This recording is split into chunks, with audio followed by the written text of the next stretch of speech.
This podcast is sponsored by nobody. Hey dudes, welcome to Splat from the Past, the only 80s themed horror and sci-fi show where things can get totally radical. Now today, I will be welcoming a podcaster.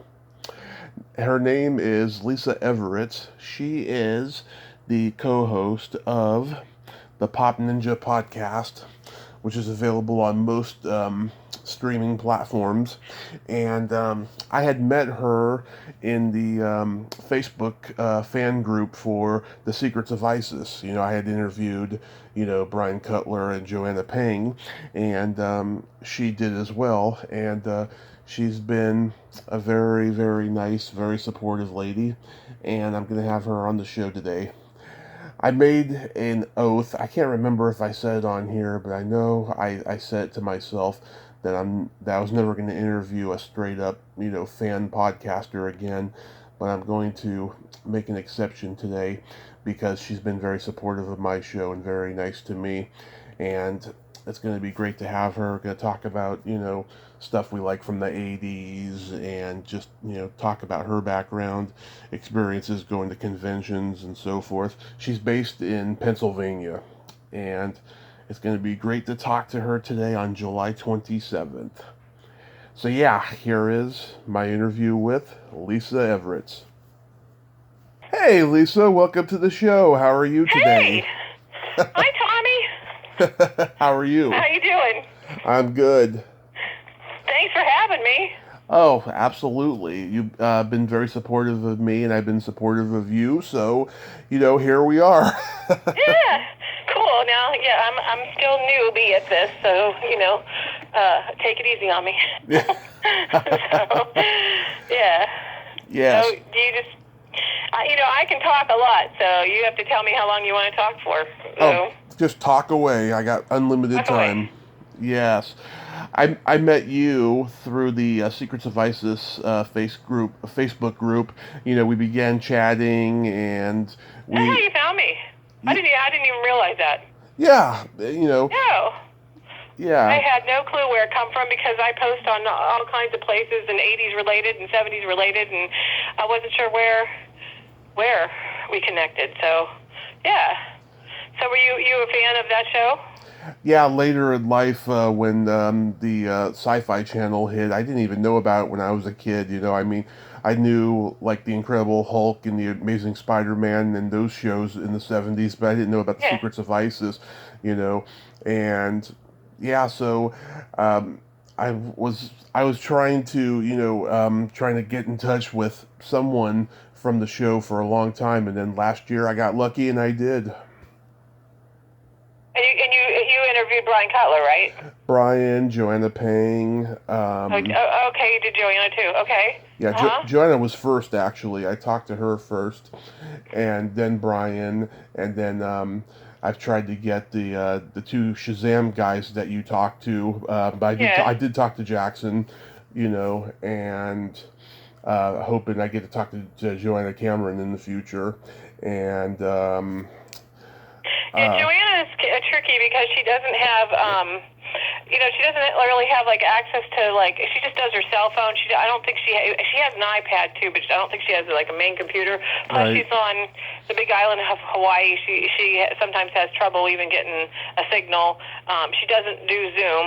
right. So I don't I know either. we're not doing Zoom here either, but she's just tricky, and she works a regular job, and she just she's hard to get a hold of. But I've Yeah. known her for 17 years. I'm Wow. almost the age that she was when I met her. She was 53 when I met her, and I'm almost 53. That is so So, awesome. Yeah. Uh, yeah. and then, of course, Jill, who you interviewed, I messaged her last month. She hasn't read it yet, so hopefully I'll get to talk to her. Oh, But, okay, cool. yeah. So, Yeah, we did like the whole ISIS Shazam month. mm-hmm.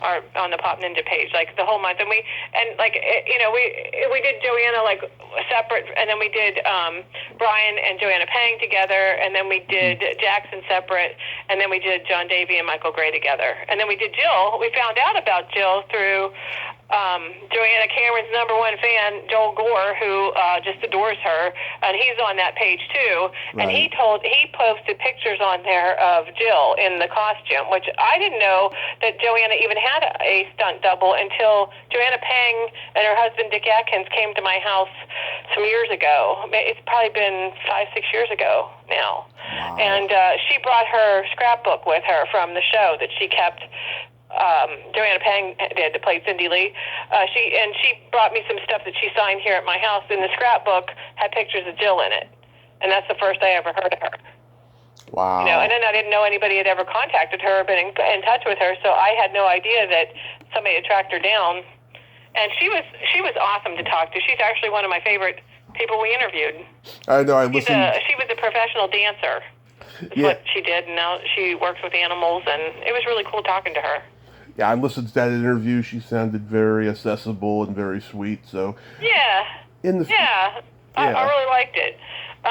Do you want me to tell you like some of the people that I've talked to and because I know we've talked to each other back and forth a little bit about some of it. I know you've talked to a million people, so I'm like we do kind of like. Other stuff too. We just talk in general about movies and music, and we always have a bonus thing that we talk about.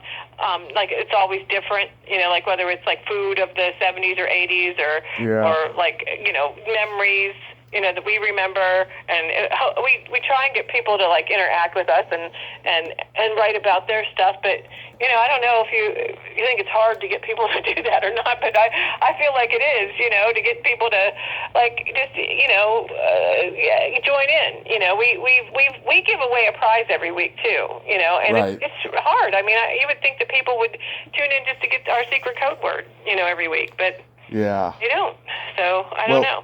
Like they may be listening, but they don't come tell us the code word because we have a new prize every Wednesday when we release a podcast. So, and this week, this last podcast that we taped, I'm doing like a CD this time. Usually it's like a movie, maybe like a movie that like of somebody that we're talking about or a TV show. Or we've had T-shirts. We've given out other stuff like pet rocks and like I gave away a beach towel that was the 80s on it.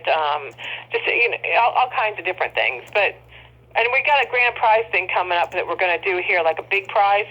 Like I don't even know if I should talk about it because we haven't even put it up on our page yet. But it's going to be something 70s, 80s related that I think a lot of people will want. And a couple things to go with that, but getting people to and all people have to do is like and share our page, Right. But before we get into your podcast and the guests and all of that, tell me about your background. Where you're from, how you got involved with the podcast. Oh, okay. Yeah. Well, I have no experience whatsoever in like my co-host Patrick's the one that did this. He had created the Pop Ninja Facebook page a long time ago, and he is an independent filmmaker, and he puts on a film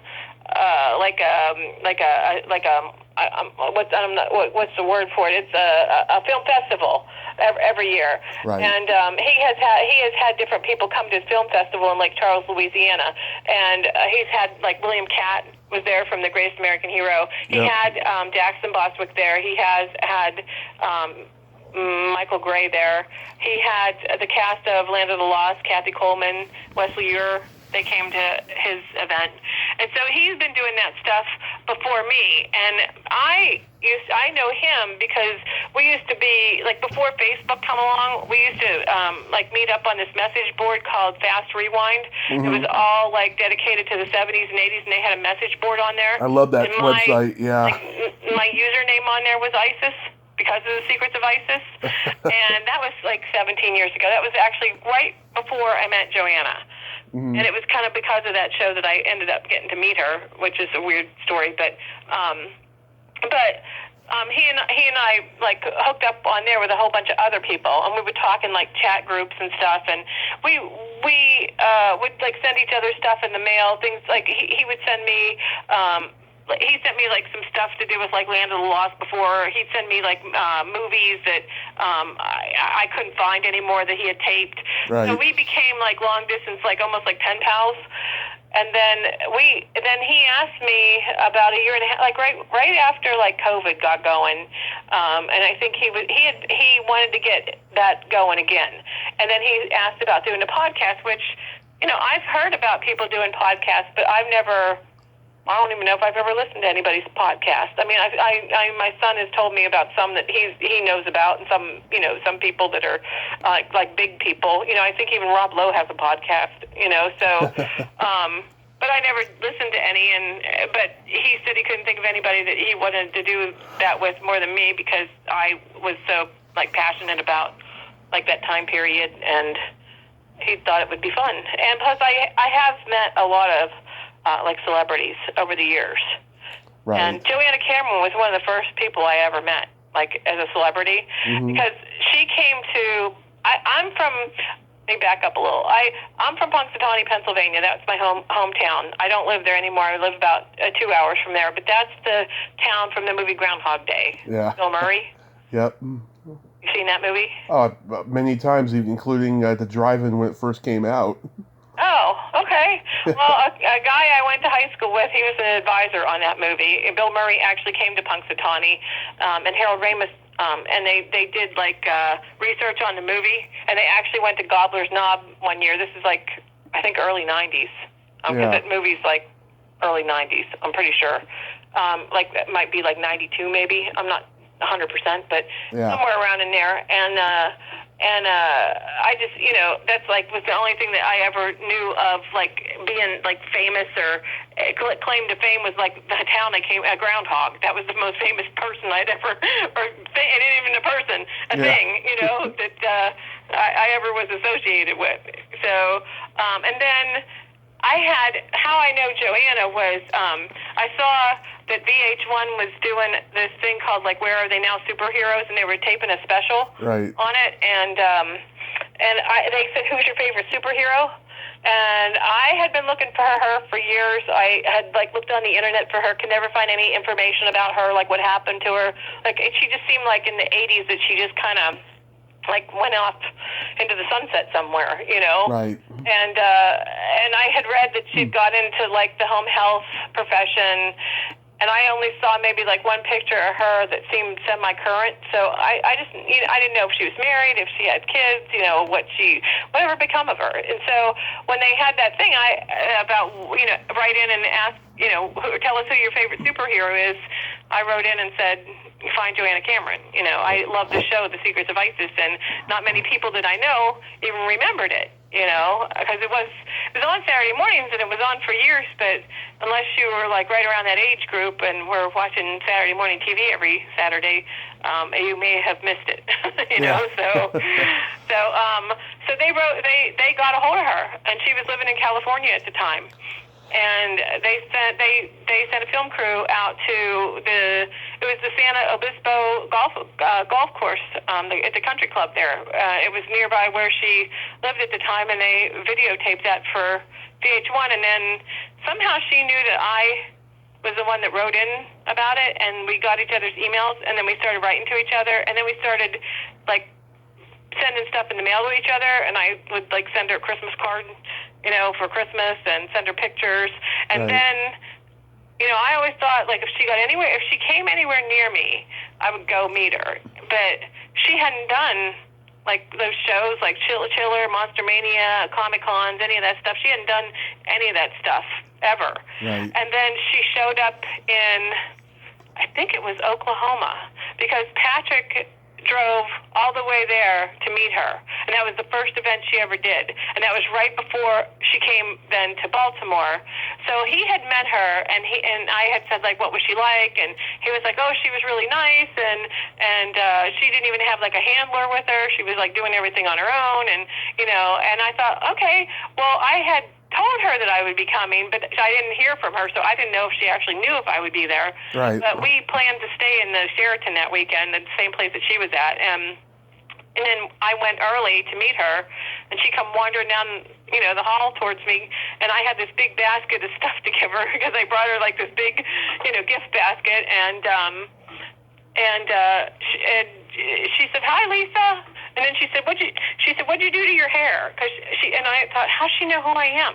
you know? And she's like, I remember from your Christmas picture what your hair looked like. And I thought, I can't believe she remembered that. So she ended up letting me stay with her like the whole time and be her like personal assistant.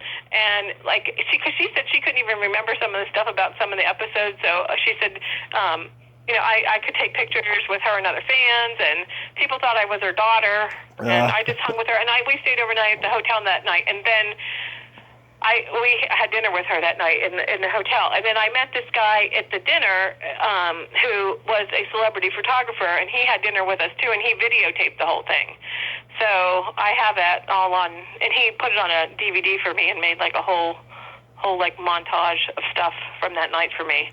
So it's pretty cool. I actually then was in a commercial from the local TV station, was down there at the Comic Con, because it was a big Batman thing.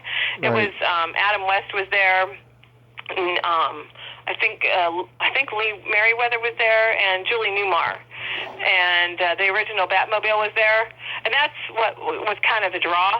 Right. But sitting beside me was Cindy Morgan, who was in Caddyshack. Yes. With I Bill know Murray. Cindy. I know Cindy. And I saw her when I went to the bathroom, and she was in there curling her hair. And then I started talking to her about, you know, being from Punxsutawney, and I said, do you ever see Bill Murray? And she was like, you know, we don't see Bill. And then she said, she said there was 5 Murray brothers in Caddyshack, which I never knew that. I knew Brian Doyle Murray was also in it, but I didn't know the other people. And that were his brothers that were in it. And then she said that every year they do like a benefit, like a golf tournament, like a Caddyshack cast, and she sees them. And so it was that was like my first like run-in with, you know, celebrity encounter people, you know. Right. But then my friend James, that was there that night, he had met everybody. He has been to the Cannes Film Festival. He's been to the Playboy Mansion. He's met everybody. I mean, he had DVDs. His like photograph collection. He has pictures of him with Princess Diana, with George Lucas, with George Clooney, like anybody you could think of. You know, Muhammad Ali.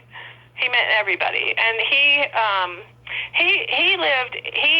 worked for the Department of Defense, and he would go like to the Washington Correspondents' dinners, and he could get into like meet people that were there, like celebrities and events like that, and he would meet people and get their autograph and then send them to me, you know. And so he had met Adrian King was one of the ones that he had met first, because I had a friend that was a big fan of Friday the 13th, right, and my friend lived down near where the actual, the Blairstown, New Jersey, where the actual, you know, real Camp Crystal Lake is, the real Camp Novi Bosco, that the real movie was, you know, filmed at, the first one, the original one. And I had got James had got Adrian, and Betsy Palmer to sign a poster to a friend of mine, and then I got individual pictures of them, and then they signed them, and then I had it made into like a collage and like framed it. Well, he had got Adrian King's phone number, or I think it was like a business card. No, in her email. And then I wrote to her and said, you know, how much I appreciated it and how much my friend appreciated it. And she and I started writing back and forth to each other. And then when she came close to where I could go, I went to meet her in person too. And she was awesome. And I know you've interviewed her too. Oh, yes. I love Adrian. She is awesome. Now we interviewed her, and she was our 13th episode of our first season, and it just kind of fell that way. We didn't plan it or nothing, but it came out on Friday the 13th. I think it was last year in the fall, because we were trying to hit close to like Halloween when we were talking to her. So she, I've talked to her on the phone. She works for a winery out in Oregon, and Crystal Lake Wines, and I've bought, because I haven't said this yet, but I own a bed and breakfast in central Pennsylvania near Penn State. That's where I'm at now. Like, I moved away from Punxsutawney, now I'm in central PA in what's called the Big Valley. And we've had a bed and breakfast for like 15 years, which is also another thing I had in common with Joanna Cameron, is that at the time that we were opening our bed and breakfast, she was moving from California to Hawaii, and her boyfriend at the time, they had bought a piece of property on the big island of Hawaii, and it was an old sugarcane plantation, and they turned it into the Koala Club Hotel, and they had like one main house and like 9 cottages that they rented. So she became like my mentor in real life, because she had done that about the year before we opened, and we had bought a piece of property, and we were working on it for like 4 years before we opened it as a bed and breakfast. And so she and I had become friends after that weekend that we spent together, and we would talk to each other on the phone all the time. And then she would give me tips on how to go about doing different things. And she didn't do a breakfast, she just did the bed part. But and so it was a little bit different, but it was weird that we're still, and now she's working for like a hotel. Like it's like a bed and breakfast. It's a big plantation, like boutique, like hotel in Hawaii. So right. And then she worked for the Mauna Lani Resort for a long time too, and she was a hostess there, and she worked for Tommy Bahama. So she was doing that, and then doing her hotel on the weekends, and being a hostess during the week. And then one of my friends actually went to Hawaii, and she had been a fan of Joanna's, and Joanna told me I could send her over to the resort to meet her, but by the time, with the time difference and everything, with the time, it was 6-hour time difference. By the time I talked to my friend and then told her that she could go there, Joanna had already left. So then Joanna said, send her to my house. And then so my friend went up to her house, and then Joanna jumped in her car and took her on a tour of Hawaii. So, and then she called me on the phone when they came back, and she said, hey, your friend was just here. I was like, it was so cool, It was like, I couldn't believe she did that, So she and I talk a lot now. She's become, she's like my sister. I mean, we decided we were going to adopt each other, because I don't have a sister, she don't have a sister. So we said, okay, we're going to make it official. We're going to adopt each other, So my son is officially her nephew, and he can call her Auntie Andy, because her nickname is Andy because of Andrea Thomas from her character on ISIS. Mm-hmm. So. Yeah, I've been so blessed and lucky with all the people that I've interviewed, that there's several people I grew up idolizing that I get to have great relationships with, away from the podcast and stuff, that I get to text, and email, and I get together with people whenever I'm in LA, and it's magical to me. Yeah. Well, that's how it's like, because Brian Cutler and Joanna Pang are coming to my house for the weekend of Halloween this year. Mm-hmm. And Brian's coming all the way from California to come to Pennsylvania, and that's just blowing my mind. So I can't hardly wait. I don't even know how I'm going to stand it, But, I mean, it's weird. Like, I run into people just totally randomly odd, like I just went and had my hair done, and I was talking to a girl about how I met Eddie Money at his concert. He happened to be staying in the hotel that we were staying at, and I had taken like a whole bunch of my girlfriends down there for my 40th birthday, and I never thought for a minute that I would actually meet Eddie Money in person. I figured he'd be busy doing a concert, Right. So, but he just happened to be walking through with his manager while we had come into the lobby area, and he walked by. My friend said, right there he is, because when we checked in, there was a big a tour bus outside, and it didn't have his name on it, but how many other people? What could it be? You know what I mean? So I asked the girl there, it wasn't him, and she said, yeah. She said he's staying here. She said, but he's like laying down right now. So like they all were having a nap or something. So we had got there early, and they let us check in early, and we were about ready to go to lunch. So we didn't figure we'd run into him, but there he was. So I chased him out into the parking lot, and my other friend was right behind me going, Mr. Money, Mr. Money. And I was like saying, hey, Eddie, and he said, hey. And then I told him that, it was my birthday, and that we came there and to see his concert, and my one friend was in a wheelchair. And so we usually take her out before like the end of the concert because it just gets too crazy, and so people just are like all over the place, and I'm always afraid of somebody tripping on her and falling on her. So I asked him because she was a huge fan of his, and she hadn't got there yet, but she lived close by. She wasn't staying overnight like the rest of us were. She was meeting us later, but I said to him, do you do autographs and stuff, because my friend, really wants to get an autograph from you, but if you don't do them, we're going to split, before, the end, and he goes, oh no, and he was like, here's my manager, Jeff, and he'll bring you back. He even actually said that he would bring us backstage at the concert if we got there early enough, but when we got there, they were doing some kind of promotion with like Rolling Rock, and it was just kind of insane, and so we said, Jeff, his manager, said, just wait to the end, and Jeff, his manager, had gone to Penn State, which is near me, in State College, and so he had a bumper sticker on his car that he was riding around with Eddie Money, so we were like, hey, we're from up there, and so at the end of the concert, which he actually dedicated the song Endless Nights to me, because he asked me what songs I wanted him to play, and I said, well, I had seen him in concert one other time, and the two songs that were my favorite songs he didn't even do, and then he said, well, what were they? And I said, Endless Nights and I'll Get By, and then he said, well, we just started doing Endless Nights again. He goes, I'll do it just for you. And I thought, yeah, okay, sure.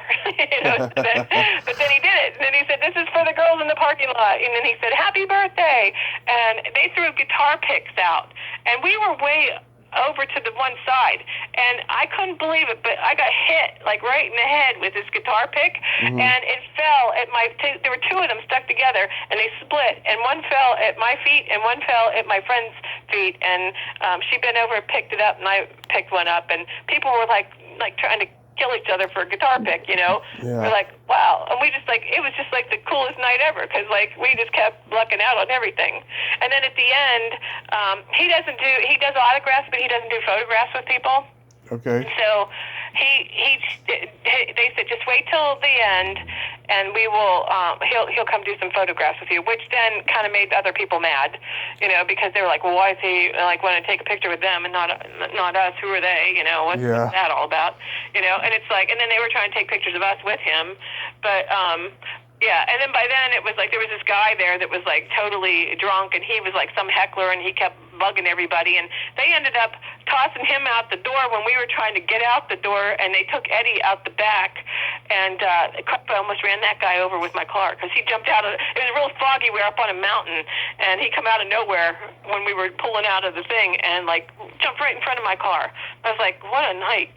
It's like, and then we got back to the hotel, and the guy that's his drummer was standing there next to the vending machine, and we said, hey, how'd you get back here? And he said something like, well, you don't think that we hang out and do all that? That's why we have road crew, And we're like, oh, so he stood there for like an hour and talked to us, and then he and I kind of became friends too, and so we emailed each other, and then he actually invited me to come to another concert with Eddie and John Waite. Oh, wow. Yeah, but it was like in February in a blizzard, and I couldn't get there. But it really, with Eddie Money, just he just passed away just not too long ago. Oh, I met him in 2010 after a county fair concert, and he had that cocky swagger, but he was very decent. Yeah. Well, see, I said to him, "Can I get a hug?" And he said, "Yeah." He said, "I'm married, but I'm not happy." And that's what he said. And we were like, "Okay, all right." And then he was bleeding because he had cut himself shaving, and he had blood running down his face.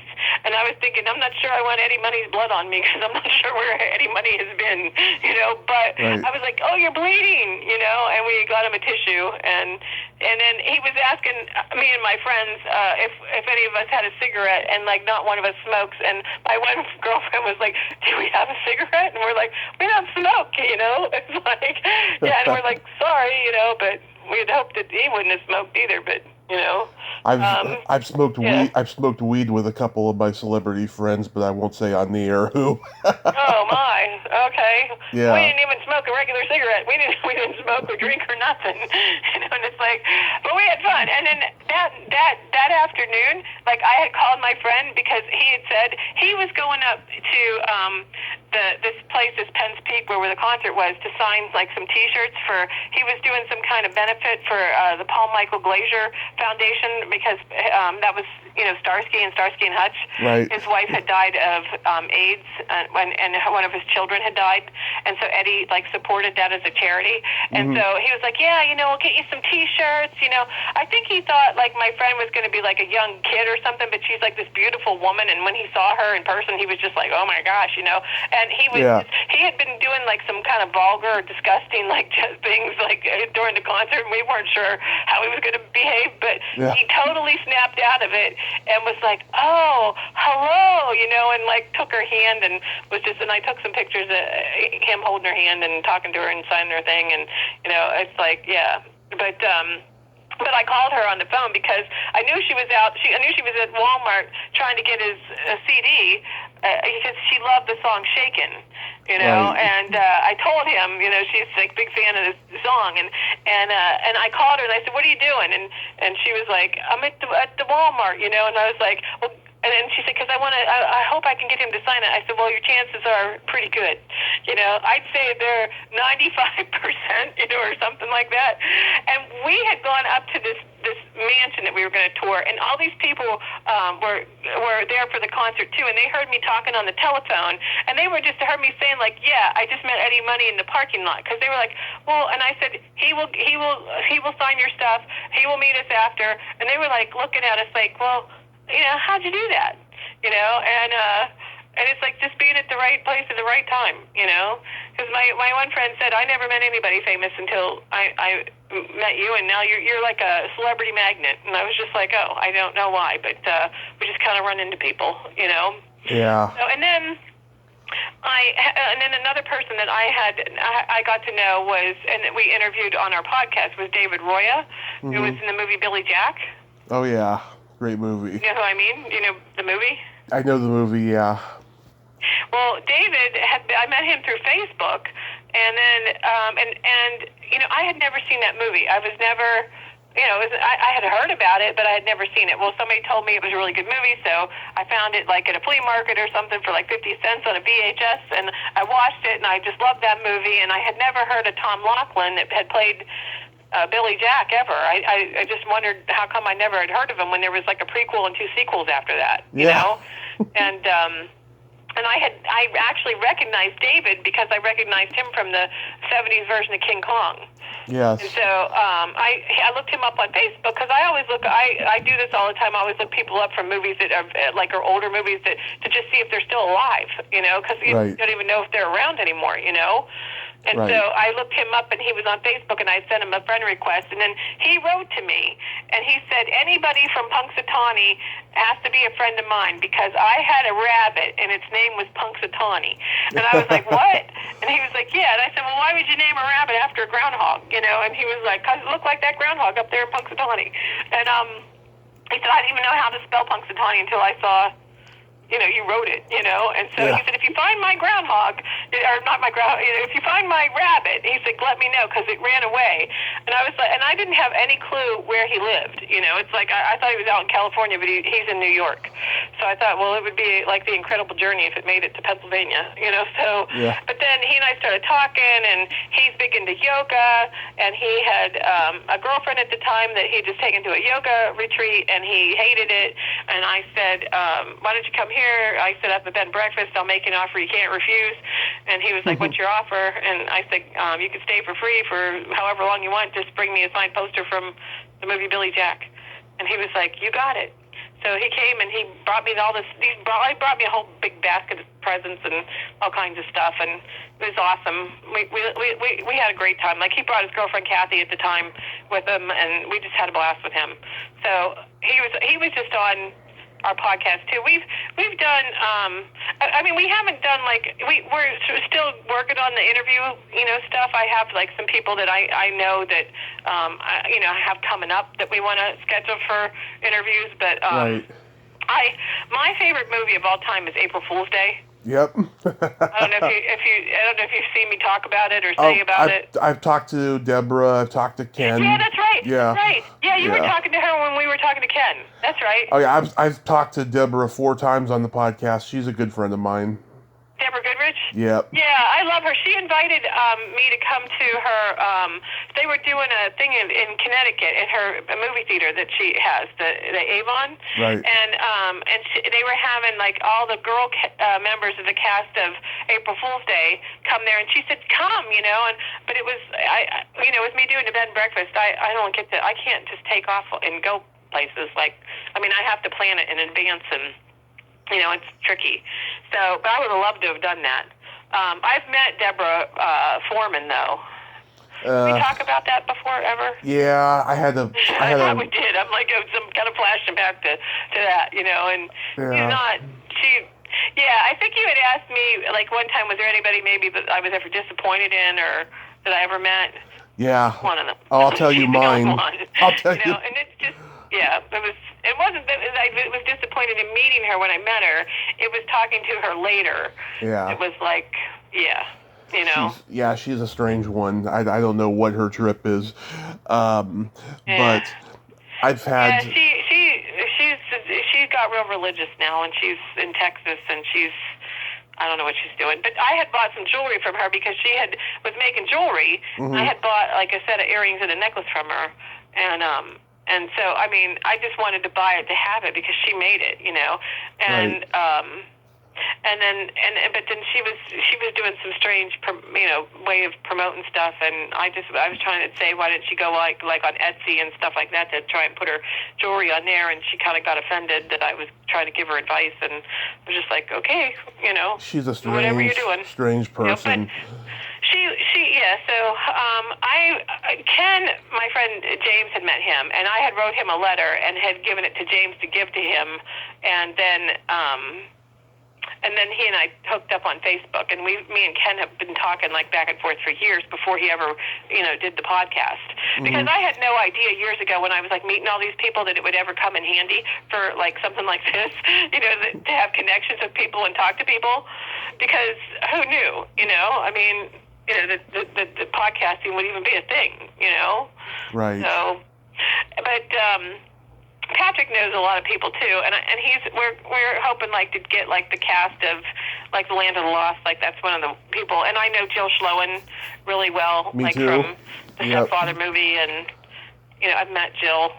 But I've met. Do you want me to tell you like the people that I've met? Of course. Okay. Well, I told you Joanna Cameron, Yes. Eddie Money, David Roya, Lindsay Wagner, Jill Schloen, Kathy Coleman, Catherine Mary Stewart, Adrian King, Joanna Pang, and her husband Dick Atkins, who's also a movie producer, Betsy Russell, Corey Haim, Corey Feldman, Tawny Katane, who I knew pretty well. Same here. So I was very devastated over that she just passed away in May. That came out of nowhere. Reb Brown, Andrew Stevens, Joan Collins, Pamela Sue Martin, Donna Wilkes from Angel and Jaws 2, Kristen DeBell, Lou Ferrigno, Meredith Salinger, Judge Reinhold, Andrew McCarthy, Virginia Madsen, Lita Ford, Amy Dolans, and their stepmother Donna Dolans. It's Mickey Dolans' wife. And it's just, and I was thinking of who do I want to meet? Like if there was anybody that was alive or dead, that if they were around now, because I met so many people that I'm not even sure who I would if they were across the street. Like from me, like who would I go over there to meet them? Because there's no current people like that are celebrities that like the Kardashians, like people like that. I mean, I have no interest in those people. The people that I want to meet are somebody that like I had a connection to from being like a child and watching them on TV, and that I felt some sort of something about their character. Not just anybody. You know what I mean? So. That's where I might be different, but if I had anybody that I could have interviewed or met that I would have loved to have met, one would have been Dan Haggerty from Grizzly Adams. Yep. And B. Arthur from the Golden Girls, because I love the Golden Girls. So, and I love her. I mean, I just think she's really funny. So. Yeah. But, no, we've had like people on our program that I actually haven't met in person, but that I really like. I would really love to meet them, and different people that like are in the movie business, like Anthony Massey. He has produced a bunch of Halloween videos, like the Halloween movies with like Michael Myers, and he did one Friday the 13th one. His name is Jason. He did that DVD. Now he worked for. I can't even pronounce his name. Mustafa Akid, that did the Halloween.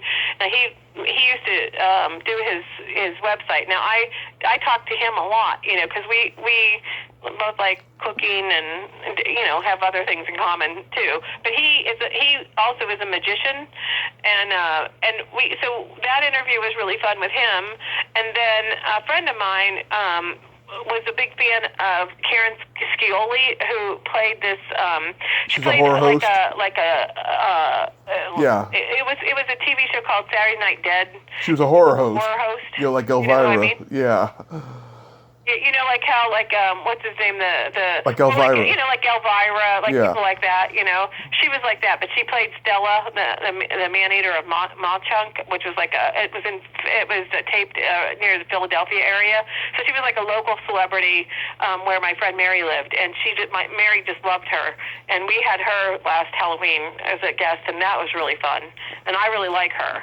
And then we've had Paul Kellman that was in My Bloody Valentine. Played DJ. Yeah. And then I've talked to Paul. You've talked to him? Yeah. Yeah. I tried to get an autograph from him, and I've asked him a couple times because he says he does that, and I wanted to get one for Patrick for Valentine's Day as a present, and I was trying to get to Paul to tell me where to mail a check to him, but he never got back to me. But I've always wanted something signed from him, and he's getting older now, so he doesn't do a lot of he steers clear of like public places and stuff right now with everything going on, because he's had some health issues and stuff. So so doing the podcast and stuff is also good for people that don't want to go out right now with everything going on in the world and everything. So but we have two people that like Billy Ray Bates and Jamie Ray. Jamie Ray does another podcast, the Fab Five. Fab Five with Friends. And then Billy Ray Bates is an author, and she's been kind of like a guest host with us on a couple episodes. And she's the one that wrote the Super Chicks book that Joanna Cameron and Linda Carter are in. And my friend James has met Linda Carter many, many times, and let Billy Ray use his own personal pictures in her book that she was doing. So and then I'm actually in the book too. Like there's pictures of me that I gave Billy Ray to use of me and Joanna, and then she actually interviewed me for the book, and then put some of the stuff that I said, in the book too. So that's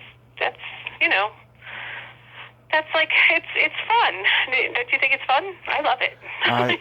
I absolutely love it. I never thought this was going to happen to me in a million years, because I had a car accident 6 years ago, and I spent 30 days in a coma. And I saw that, but I didn't know I wanted to ask you about that, but I didn't know if I should ask you about it on here or not, because I didn't know if it was something personal that you talked about. But I saw the picture, but I didn't know what had happened with you. I talk about it all the time. It's gotten to the point now where I'm tired of talking about it with people who aren't familiar with it, right? So I send them a mini bio now before they come on the podcast, so they don't ask me about it. But I'll tell you about it.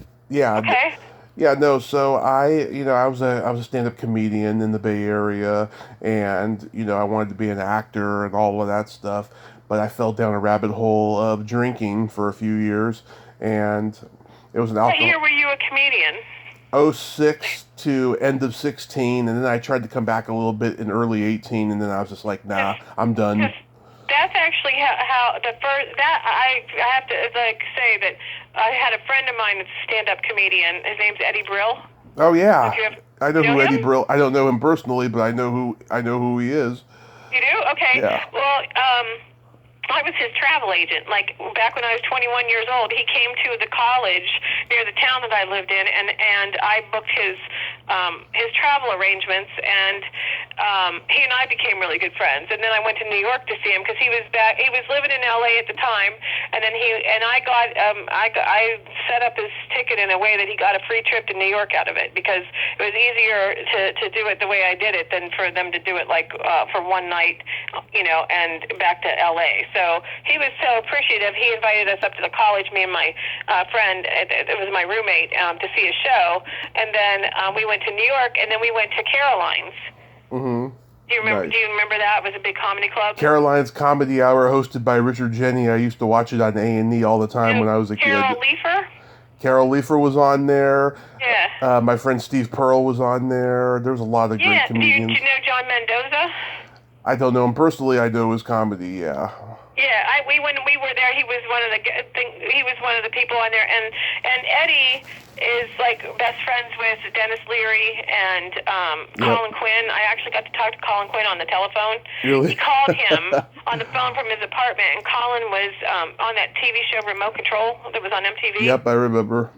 Yeah, with Ken Ober. Do you remember him? Ken Ober, yeah, he was in Crocodile Dundee too. He died. Oh, did He died young. Oh, I didn't even realize that. I was wondering whatever happened to him. Yeah, he died. I don't know. I can't remember what happened, but yeah, I remember.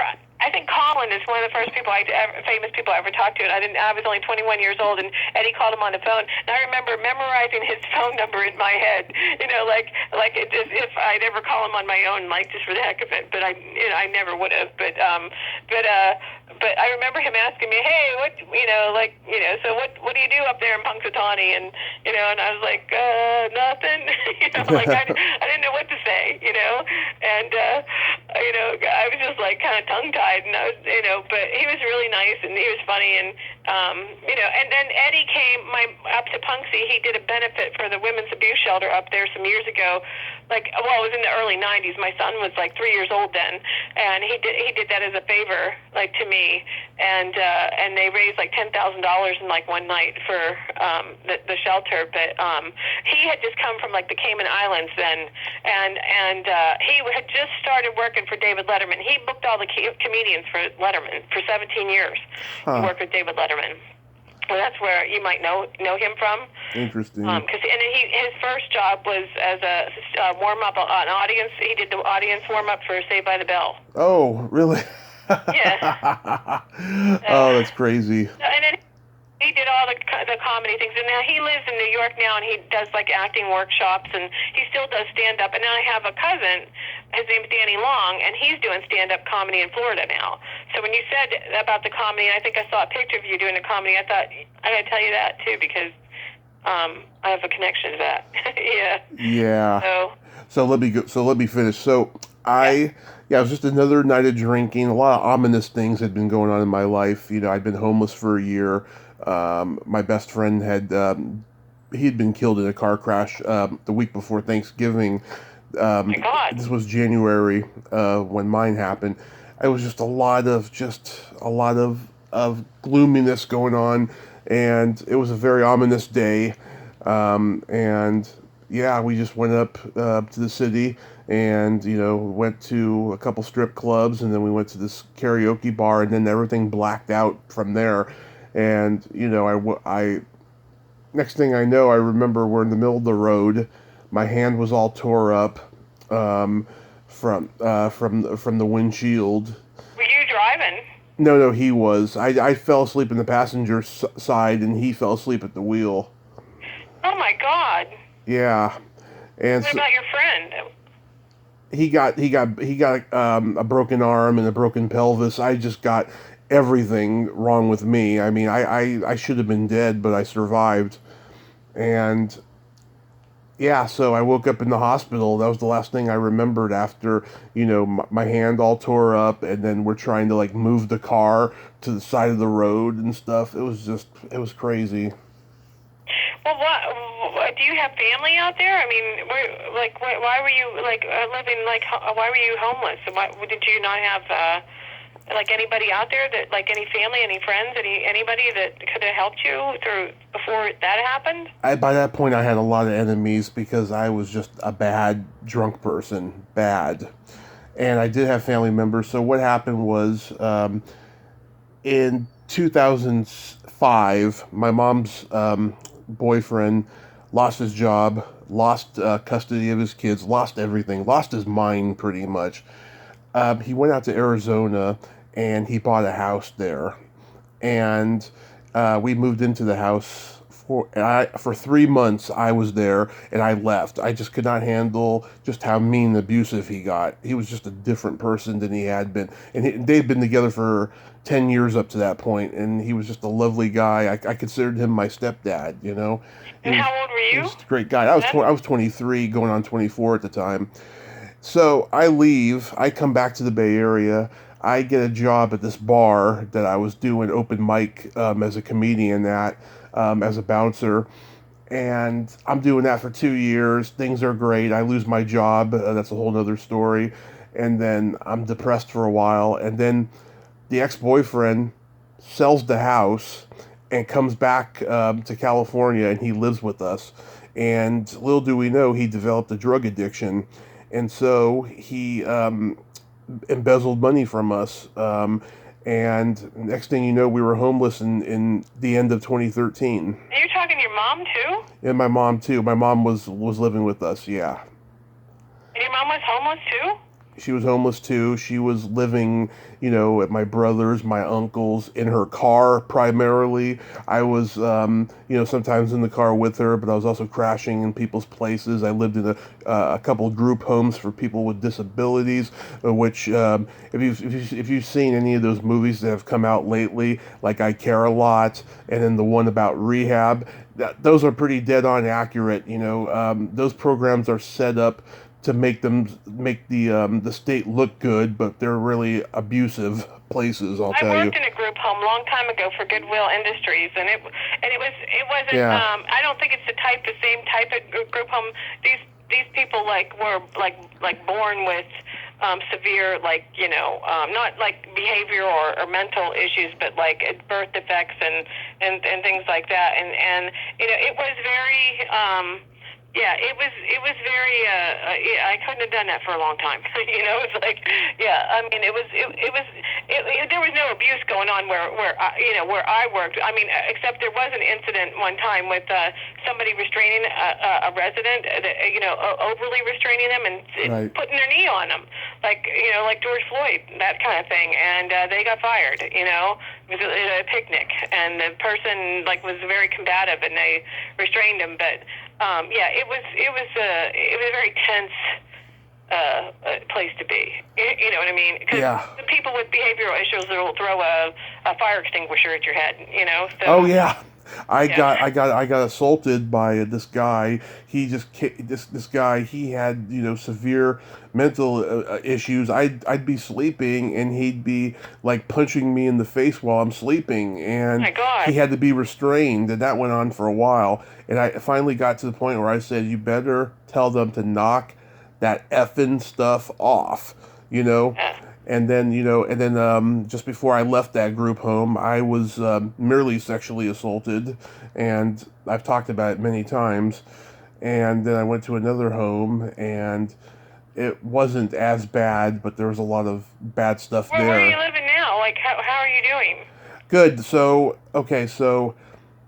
Christmas time of 2016, while I'm still living in that second group home that I lived in the longest, my mom takes me up here to Redding, California, to visit my godparents for Christmas, and she said, "I have some great news."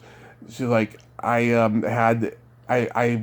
went up here, to take a look at apartments, and we got one. And I did not want to move up here, but it was better than nothing, because I wanted to get out of that group home, and I was tired of the Bay Area, the way I was treated there, and the way the stand-up comedy community was trying to cancel me for various reasons. It was terrible. So we got the apartment. She moved in January, and then I was committed to being there until April. So I moved up here with her and started the podcast a month later, and it's been just a blessing. And that was how long ago? That was in May of 2017 is when I started the podcast. Yeah, I knew you'd been doing it for some years. Yeah. Yeah, but what do you do for a living though? Because this is just a hobby thing, isn't it? You don't earn a living off of this, right? No, I'm disabled from the accident, so Yeah. I collect So that disability. you were able to get like disability and at least have something, right? I have Out of that. that. I have that. I mean, Yeah. I before that I worked in retail and I did security, and I can't do that stuff anymore. Especially, Yeah. I had a heart attack, in the accident, and I just Oh don't. my I God. don't need that. I don't need stress. Yeah. So How old are you? I just turned 38 last month. 38. Oh Yeah. my goodness, I don't even know how you remember then some of this stuff. You're young. I remember a lot of Young. it. What's that? I remember a lot of it. I mean, Yeah, you were watching all the reruns, I guess, because like the Hulk and you said the Amazing Spider-Man, that was like the 70s, which, I barely knew. can barely remember that. Are you talking like the one with Nicholas Hammond and? yes, and I've talked to Nicholas on the podcast. Yeah, because Joanna was in the Deadly Dust episode with him, and she's in a movie Yes. I think it's called Sorority Kill with him, and it's on YouTube. I And yeah, I don't know if you remember that, yeah, or know about it, or ever heard of it, but yeah. yeah, And he's in that. the first episode I ever saw of The Amazing Spider-Man was The Deadly Dust. I rented it when I was 5 or 6 years old and became obsessed with it. I had a crush on Joanna from that. And Yeah. when I talked to Nicholas, right, we talked for over 70 minutes, and he was great. He talked about, doing theater as a kid. We talked about The Sound of Music, Skyjacked, that disaster Yeah. flick he was in. Then we get to Spider-Man, right? And I think he was kind of tired by that point. Yeah. And I brought up The Deadly Dust, right? He didn't sound too enthusiastic about that episode. And when I told him that Joanna and him had great chemistry and that she should have been a regular of the show, I don't think he agreed. He didn't sound very enthusiastic about Oh, it. really? Yeah, it was weird. Well, they had been together too, and she didn't even act like she remembered the movie because I asked her about that, and Yeah. she goes, I think that was in black and white, and I said, no, it's not. I saw it on YouTube. It's in color, because at the very beginning there's a scene of them in a van in the woods, like making out, like kissing, and she acted like. She don't remember. I don't think she remembers that at all because what she was describing was nothing like what I was seeing. And Anthony Geary is also in that movie. Oh, that God. played Luke on General Hospital. Oh, yeah, he did Blood Sabbath with my friend Susan DeManti. Oh, Yeah, that's a... wow. See, you mean Susan DeMonte Shaw Yeah, from from Wilderness Family the movie? Wilderness Family. Yeah, she's a friend of mine. I love those movies. Brian Cutler's in the second one. Oh, Yeah, he plays the doctor. Oh, if you reach out to her, she'll be happy. She'll be more than happy to do an interview. She's a lot of fun. I may have tried to friend her before. Yeah, but you don't know. I mean, that's the thing is like, it is really nice to connect with other people, to get connections with people because I mean, this is just it's for fun. Like Right. for me, like I know that you said that you have had other issues with like other people that are mean and Yeah. I don't know what their big deal is, but I mean, it should not. And I remember James saying to me that. Like he liked meeting me better than a lot of the celebrities that he had met because some of them are just jerks. I mean, there's no other. I found out like through meeting so many different people. They are just people. They are just people like me and you. I mean, they were either lucky, or happened to be in the right place at the right time. And then a lot of people that I've talked to are just like, I became an actor because I didn't want to work a regular job. It was easy money, and like people like Paul Kellman and David Roya said they did it to meet women, so it was like, yeah, because they were shy. A lot of people that are in acting are like they're introverts, Right. and they don't. And I think playing like a character, I mean, it's like being somebody else. It's like it gives them a whole. Like it just like I mean, but some people, and I mean James, he had told me like different, like he did not like Kevin Spacey, at all. And there was like a lot of different people, and he would tell me who was rude. And I'll tell you, Adam West was not real friendly to my son. So like I was just Yeah. like, well, he was late getting there, and he just kind of sometimes they act like they really don't want to be there. You know what I mean? And it's Oh, yeah. like, and you think like even like I mean Andrew McCarthy was very like he hardly like didn't say a word, like my friend A lot of people I went with her to meet because, and I just took pictures for her, Right. but I would say something to him like, hey, I saw you in your underwear last night, like, because he was in the movie Class, with the scene with his underwear, like at the beginning, Rob Lowe locks him out of the school. Right, and, right. And he looked at me like, he's like, huh? Like, what? What are you talking about? I'm like, Oh. we watched Class, It's like, you were in your underwear. You were wearing a bra. I saw you in a bra last night. And he was just like, oh. I try not to do that because, I've had that situation before, I learned from the very beginning that I started going to conventions 5 years ago was, don't quote their lines to them and stuff. Talk to them like a normal person, and they'll like you, And then the podcast. I thought that was normal, and it was like, but he wasn't. He didn't seem like he was a talker anyway, and it was like so. But there's been other people that like my one friend came from Texas to meet Michael Pare.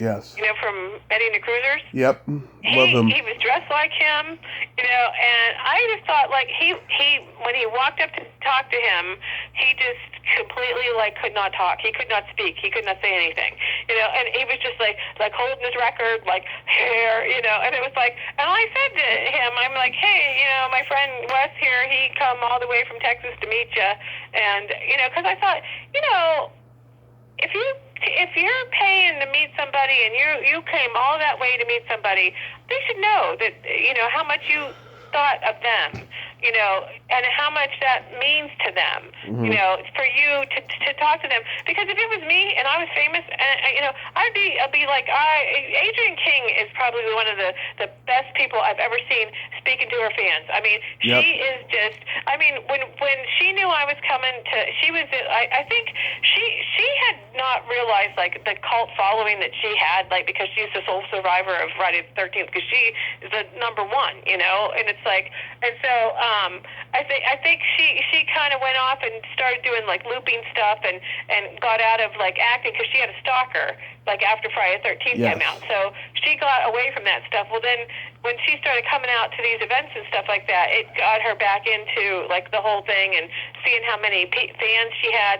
And when we went to, I think it was Monster Mania in New Jersey at the Sheraton, and that Sheraton's kind of it looks like a big castle. It's really cool. Right. We went there. It was in Cherry Hill, New Jersey, and my friend Mary was there too. But we as soon as Adrienne saw us, because my friend Gail is in a wheelchair, so we're real easy to spot. She come running over. She stopped everything. She had this line out the door of people, and she was like, "Oh my God!" And she's like, "I'm so sorry." She's like, "But these are my friends, and I haven't seen them, And it's just give me a minute. And she ran over to us, and she gave us a hug, and the couple in front of us. It just happened to be their wedding anniversary. They had met there, I don't know, the year before, and they got at one of at that event, and then got married, and then came there for their honeymoon. Well, we had been standing there in line with them, right? And their last name was King too, and now they're friends. I'm friends with them on Facebook too. But I took a whole bunch of pictures of them with her because they were hugging her and talking to her, and I thought, well, and I just said, give me your name and I'll send you all the pictures. It's like, they're like, thank you, But, those events, they're pretty cool. It's just that they're so packed with people that, and there are a couple of people that I'd like to meet now. Trying to think, I had been friends with the one girl that was in the movie, it's the movie He Knows You're Alone. Did you ever see that movie? Oh, I've talked to a couple people from it. I've talked to Dana Barron, who was kind of a diva with me when I interviewed her. Oh, yeah, that was the younger sister? Yeah, she was kind of a diva, and I was disappointed because I love her work, and I had a crush on her as a kid. I'm like, what's the lead actress? I know her name, and it's and it just totally has gone out of my head, right now. She was in there was a TV show called The Charmings. Oh, yes, yes. And she was in the Tales of the Golden Monkey. Yeah, I'm going to look it up. I was friends with her on Facebook, and I wanted to meet her, and then she when we went back to her when we went back to her table, she was on a break or something like that, and I didn't get to meet her. But it'll come to me eventually. But the one person that scared Elizabeth scared Kemp? me to death, scared me so bad as a kid, scared me in the movie that I saw her in, and I thought, I don't even know if I could be standing next to her because she might scare me. With Barbara Steele. Oh yeah, Barbara Steele. Silent Scream. Did you ever see that? I was going to meet her at a convention a couple of years ago, and I got sidetracked and never got to. And then she was going to come back to another one, and then she canceled, and so I haven't gotten to meet Barbara Steele. Well, she was in the elevator with me, I got on the elevator, and she was standing in the elevator, and I thought I was gonna, because that movie to me was the movie that traumatized me is horrible as a child. You know, it was like, did you ever see it? Yes. It was, and Yvonne DiCarlo's in it. Mm-hmm. Well, that movie, that house, and it kind of reminds me of my own house. You know, so, and she's up there in the attic. And she brings the college students in it. The girl that's in it, her name was Scotty on the show, but it's, I think, Rebecca Balding is her name. Mm-hmm. The actress that played her. Right. She was on Soap, the TV show Soap. But that movie with her, she was so creepy in that movie. Yeah. And I was always like looking under my bed or in my closet, because I always thought Barbara Steele was probably going to be under there, you know. So like when I got on the elevator, I was like, oh my gosh. And then I said, and then I started talking to her, you know, like I'm like, okay, I'm gonna, say hi, and and I don't know how we got to talking on the elevator, because we must have been on there for a little while, because I said I have to tell you that, the movie Silent Scream like traumatized me as a child. That's what I said. And she's like, well, then good, I did my job. It's like, and I said, you sure did. It's like, and she said, I've never watched it. And I said, you've never seen that movie? And she's like, nope, I've never watched that. I've never seen it. And I've heard of people saying that they don't even watch their own movies. Right. Actors, right. They don't, I've heard a lot of, like, famous people that, like, don't watch the movie. And she said she didn't see it. And I'm like, well, I said, you really did me in. I said, I told her, I said, I have a bed and breakfast in Pennsylvania, and it reminds me of the house in that movie. And then she said, oh my gosh, that's so cool. She said, I've always wanted to own a bed and breakfast. Like, that's what I thought that would be really cool. And she said, I've never been to Pennsylvania. And I said, well, here, and I just handed her my card, and I said, well, here's my place. I said, you can come stay anytime you want to, but I might have to relocate down the street and stay someplace else, because I don't know if I'd be able to sleep at night knowing she was in my house, and she was laughing. She thought that was funny. But she was also in the movie Piranha, too. I remember seeing her in that. Yes. Yeah. Oh, Caitlin O'Heaney is the girl you're talking about from the Charming. Caitlin O'Heaney, yes. I like her. I was friends with her on Facebook, and now I have to refriend her. She's a big animal rights person, and I like those people. I've reached out to her. I want to talk to her. I had a crush on her when she was in 3 O'Clock High. Who was that? Caitlin O'Heaney when she was in 3 O'Clock. 3 O'Clock High? Yeah, she's the hot teacher with the glasses who ends up kissing Casey Simbasco. I've never seen that movie. Isn't Deborah Foreman in that movie? No, it's it's got Yardley Smith, who's the voice of Lisa Simpson, and I don't know the guy that plays him. It's like like at 3 o'clock they're going to get into a fight or something like that. Yeah, something bad's going to go down. Yeah, I never watched it. I don't know why I thought Deborah Foreman was in it, but she might be in something that's similar to that or something that, but never saw it. Yeah, but I like Caitlin, and I love that. He Knows You're Alone's one of my favorite fall movies of all time. I've talked to Armand Mastriani, who directed it, also about that, and also Russell Todd, who was one of my first. Oh yeah, Russell Todd. You talked to Russell Todd? He was one of my first interviews, like top 5, and he was. I don't know if it was because he was my first male interview, right? I don't know if it was because of that or because I hadn't had much experience. I don't know. He gave me a lot of short answers, and I don't know. I didn't feel very satisfactory with that interview. But he is a very nice guy, though. Oh, I would talk to him. He was in the scene in He Knows You're Alone at the beginning with they're watching the movie within the movie. Yeah. Yeah, that reminded me of the movie theater in my hometown, and with the bathroom downstairs, when she's down in the bathroom, and it's like that scene. And I always I get the creeps to this day of anybody sitting down behind me in the movie theater. I always try and like sit someplace and with nobody behind me, and then it doesn't matter. It never fails. I could be halfway through the movie and somebody will show up and sit behind me, and then I got the creeps all night thinking they're gonna stab me through the chair. Yeah. And it's like but yeah, he's in that beginning scene, and then he's in Friday the 13th Part 2, and then I think he was in the remake of Prom Night, but I never saw the remake. But no, are you a big movie person? Like, do you like to watch movies? Like, do you have a favorite movie? What's your for you? They are my life. Yes, that's why I have this podcast. I'm not saying this out of arrogance. I've seen literally every movie that's been talked about on this podcast over the past 1,271 shows, and they are just my reason for living. And my favorite movie of all time is Back to the Future. Okay. I know J.J. Cohen that was in Back to the Future. Oh, don't even mention that name on this podcast. Huh? Don't even mention that name on this podcast. J.J. Cohen? I don't know what happened to him. I don't even know where he's at. I don't know what become of him because I lost touch with him somewhere on Facebook, and I don't know what happened. It's bad. I'll tell you later. I'll tell you in Messenger. It's bad. Okay. I had a bad experience interviewing him, but I am friends with Claudia Wells, who did the voice, who played Jennifer in the first. She's a good friend of mine.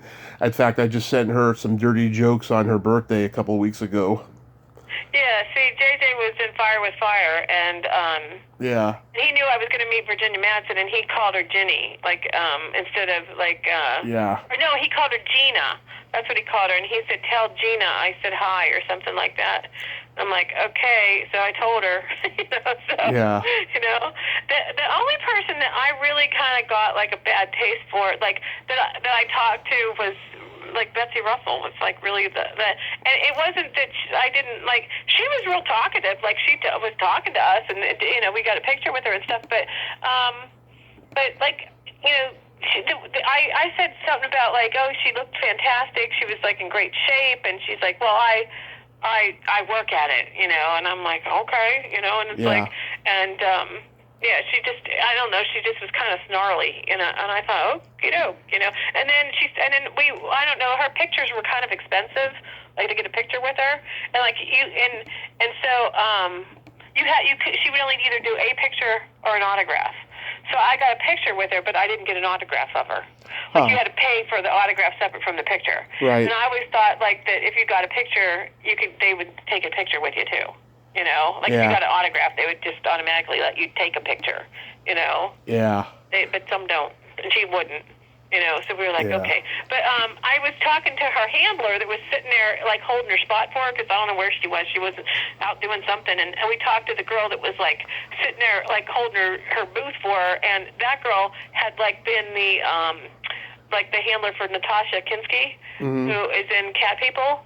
And I love that movie, and actually, it's one of the next movies that we're going to talk about in. I have a Cat People interview coming up. Guess who it is? Malcolm McDowell. No. Nope, she's less. Annette O'Toole. It's a smaller role, but she's a known scream queen from the 70s. This is easy. She's in Cat People? Yes, Lynn Lowry. Oh, I don't know her. She's in I Drink Your Blood, The Crazies, the George Romero The Crazies, David Cronenberg, Shivers. What's she doing in Cat People? What's she do? What's her part? Let me look up her character's name. I can't remember. It's been a long time since I've seen it. Did you know who's in Cat People that's really a weird cameo person in that is the girl in the scene where Annette O'Toole goes into the swimming pool and she dives in. You've seen that movie, right? It's been a while, yeah. Oh, she plays Ruthie in the Cat People. Ruthie. Lynn Lowry. Maybe she was cut out. I don't know. We'll see. I'm trying to think, because Annette O'Toole's in it. John Hurd was in it, and he died, and that's a bummer. And then Ed Begley Jr.'s in it. And Scott Paulin, John Larroquette, yeah. John Larroquette. Like, where's he at? Oh, like, where's he at? I'm trying to think where he's at in that movie. He's the zoologist guy. He's the yes. You don't really hardly see him in it. and Ruby Dee's in it too. She's in it. But the lady that works at the YMCA that Net goes into, and she gets a towel from her. Right. She was killed in the 9/11, the World Trade Center thing when one of the planes hit the thing. She was in the airplane, but she was the wife of Anthony Perkins that was in Psycho. Huh. Yeah. Interesting. And he was gay. I mean, he must have been bisexual. I think they might have had just a marriage of like friendship, type marriage. Oh, I'm bisexual. That was his wife. Yeah. I'm bisexual, so I can relate. Okay. Well, I am that because I know I know that he was, and so I wasn't sure, but I cannot remember her name as what her name was, as because she only had like a couple lines in the movie. It wasn't a part, and I don't think she was ever in anything else big either. But I love that movie. I don't know why I love that. I love the music to it. Patrick and I just talked about it in a podcast. We have like a couple that we tape. Like we'll do like maybe like 2 on a weekend, and then by the time he edits them and he puts all the clips in them and all that stuff in them, they totally change. And I can't even remember what I said. So by the time that the podcast comes out, it's like all new to me because I don't remember anything. Right. So you know what I mean? Like you just be talking and you're like, oh yeah, I said that. Oh yeah. And then he puts all these goofy, silly things in, and some of the things he puts in, I think it's hysterical. And I just wish we had I wish we could get we've had thousands of people download our podcast, over all of them combined. But I don't know how you get people to exposure for it, because we've even done booths on Facebook. To get people to come to the Facebook page, and then I can't even get people to repost it. You know what I mean? I'll post about stuff for people, but I can, even my own friends, I just wish they would repost it, because we want people to try and win the prizes that we give away, and it's I don't know of any other podcast that I've ever seen that has given away a prize, not even big ones. And I told you that Patrick had just listened to another one about the 80s, and they were trying to sell chances for $3 chance at winning $100 prize or something like that. Right. And I'm like, yeah, I wouldn't, to pay to win, something. It's I pay the shipping, I pay everything on the prizes that, people can win, and all they have to do is go on and find the word. Every week there's a different word. Go on and just listen, and if you can figure out we kind of have a time during there that we do it, so it isn't hard to find it, so yeah. You can win all kinds of stuff. You should do it. You should do it too. You could win all kinds of things. You probably have every movie that we've ever talked about, but yep. We give away other stuff too, and we have, like I said, we're gonna give away something pretty big here pretty soon, and I just gave away a Qbert handheld video game.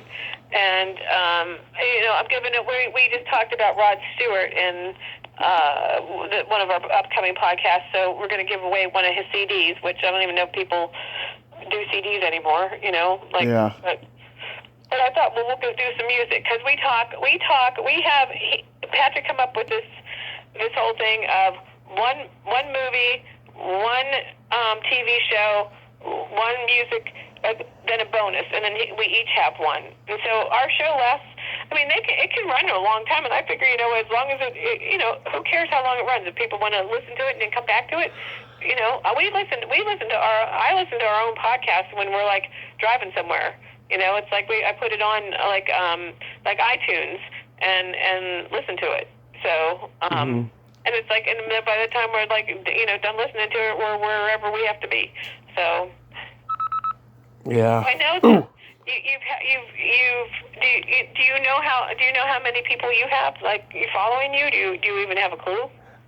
It's not there's a lot of people on social media who disable the ability for people to see who's following them, if they're following you and stuff. But I only know a small amount, but not a whole lot.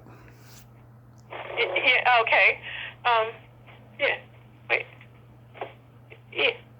Okay. Oh, my mother is calling me. Sorry. You might have to edit that. That's all right. Yeah, you know what? Sometimes when I'm talking to Patrick and doing the podcast, like there's a fire whistle will go off across the street. Right. Sometimes he puts that in. Sometimes the phone will ring, and he puts that in. And plays like the Batman music or something. Yeah. You know, and it'll be like, and I think it's funny, you know. One time my cat was having some kind of fit outside, and I said, hey, time out, I got to run outside and go do that. And he put it in, and he put these like sound effects of his cat that sounded like it was being murdered, you know. And I didn't expect that because I don't know what he's going to do. So like, I don't know if you've heard that or listened to that one, but it's like when I it's my phone too. My phone's about to die too. I may have to call you. I may have to call you back on my spare. Well, that's okay. But I mean, you know, did you want to? Was there any more that you wanted me to say? Because I told you everybody that I talked to, and and you just said about talking about the podcast in the 80s and the 70s. I mean, we another time too, you know, and maybe you'll want to come talk to us. You know, you could come in and talk on ours for. About all the people that you've talked to, and we can and then I can ask you more questions. You know? Oh yeah, I would love that. I tend to do that. I tend to to turn it around, you know. So yeah. Yeah. Oh, I would love. That'd be cool. Oh yeah, I would love that to come on your show and stuff. But really quickly though, we should play my secret silly game because that's a lot of fun. Oh, okay. Okay. Do you want to call me back, or do you have enough for that? I think I have enough if we go really quick. You have a silly game? Patrick does trivia on me. I'll do whatever you want to do. Okay, this is a series of silly slumber party questions. Okay. About it's kind of about bodily stuff, right? And like what? Bodily stuff. Bodily? Okay. Yeah. Okay. It's just, okay. All right. It's just silly questions. No you winner. Ask every person on your podcast. You ask these questions too. Yeah, more or less. Okay. All right. I'll have to see where I compare in there. Okay. Okay. So how the game works is I ask you the question, you answer it, and then you ask me the exact same question, I answer it, and you can comment on answers. Okay. Lisa, are you ticklish? Yes. Tommy, are you ticklish? Yes, very ticklish. Okay. What's your favorite part of the body? Eyes? What's your favorite? That's a popular one. Mine is the belly button. Your belly button? Yes. Am I supposed to ask you why? Because I would want to know that. Yeah? I had a girlfriend when I was 6 who had an Audi, and she's kind of the girl who got away, in a way, you know, and... When you were... How old? When I was 6, you know, she was just a friend, you know, but she was like a girlfriend to me. She was like... 6? Like in kindergarten, first grade? That 6 years old? First grade, yeah. She was like Jenny... You know what their belly button looked like? Okay. Oh, yeah, we showed each other our belly buttons. Yeah. Oh, okay. She was like Jenny to my Forrest Gump, you know. And okay. So then you never got over that belly button. Never got over it, no. Okay. What color are your toenails painted? Blue. Nice. What color are yours? Right now they're not painted. It's been a while.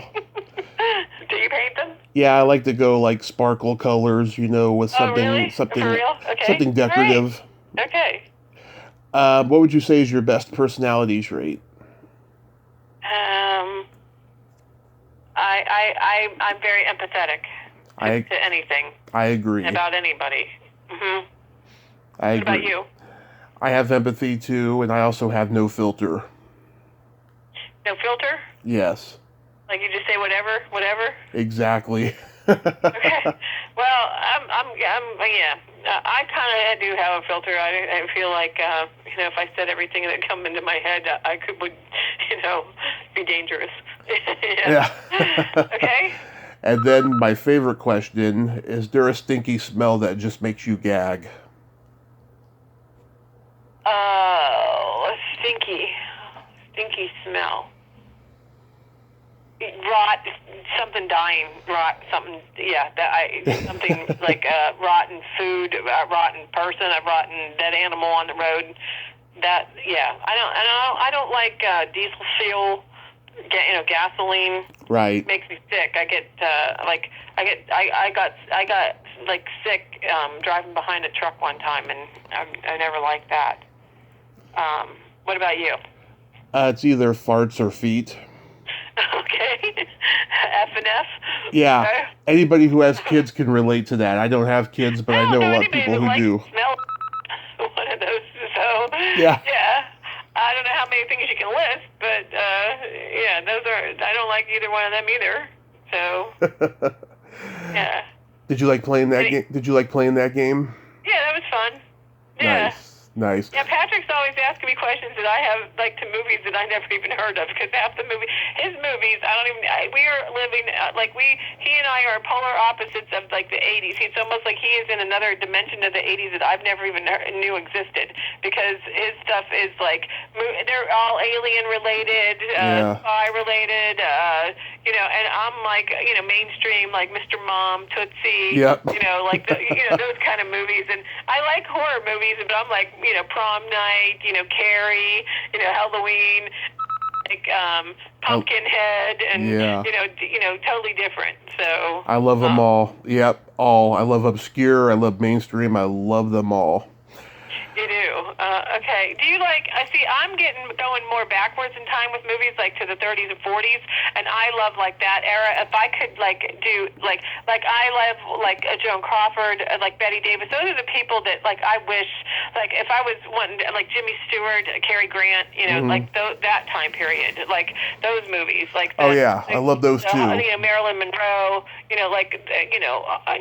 these people, Gene Tierney, Rex Harrison, I love those old movies, off Turner Classic Movies. That's me. That's totally me. My friend Mary I used to love Hitchcock, Psycho, The Birds, that. Yeah. Those things. The Bad Seed. Some of those older. And I still love those. I just watched one. When I watch a movie, I usually post about it and make a comment about it. And I wish that more people I just watched the movie The Nanny with Betty Davis, and I loved it. And it's a good, it's a creepy movie. If you've never seen it, I recommend it. I'm not a movie snob except for today, but that's a whole nother podcast. But okay. I want to thank you so much, Lisa, for coming on today. This has been fun. Thank you. You're my first away from my brother, my brother Patrick. We've adopted each other too. We're only a week apart in age, so. Yeah. You were only in your 30s. I had no idea how old you were. I can't tell people's age. I can't tell if they're in their 20s or if they're in their 50s. I have no idea. Yeah. No clue. Yeah, when you said about all these movies, I thought, well, how could you be that young and know, some of these things that you're talking about? Because they're, way before you would have ever been, watching this stuff. So definitely all the Shazam and the ISIS stuff was, that show in itself is 40, how many years old, Exactly. Joanna's going to be 70 this year. Wow, I can't believe it. 43 years old? Yeah, come out in 77, 78. Yep. So 44. Yeah, that's mind-boggling. I was 8 or 9. Yep. I'm you were born. Yeah. So, well, thank you, Tommy, and I'm gonna talk to you on Facebook, and here in the future and stuff too, and we'll keep in touch. And I appreciate you thinking of me. Oh, absolutely. And you have yourself a great day and stay safe. You too. Okay. All right. Take care. You too. Bye-bye. Okay. Bye-bye. Well, there you have it. Lisa Everetts. Ain't she a sweetheart? Oh, I love talking to her. She's like the Energizer Bunny. She keeps going and going. Listen to her go. I love her. She is awesome. What a great lady. Well, until next time, this is Tommy Throwback Kovac saying there's no shame in living in the past because the present sucks. Later, dudes.